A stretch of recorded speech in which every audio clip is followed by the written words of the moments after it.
going to give a little demonstration here of how to check for a bad rod or rod knock or whatever. I know this engine has it.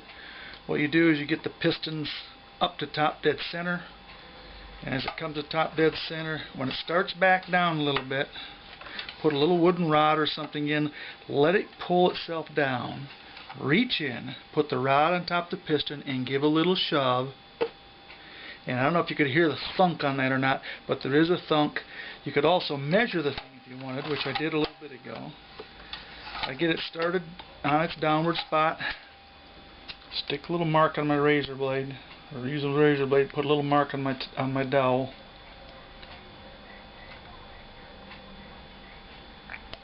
Give it its shove, put another little mark on there, and find out, actually I did this in measure before, and I got about a 1/16 of an inch of play, which means I got a bad rod, a bad crank, or both.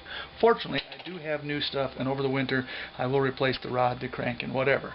Hope that gives you an idea of what you're doing in terms of checking to see if you got rod knock or a bad rod. Take care.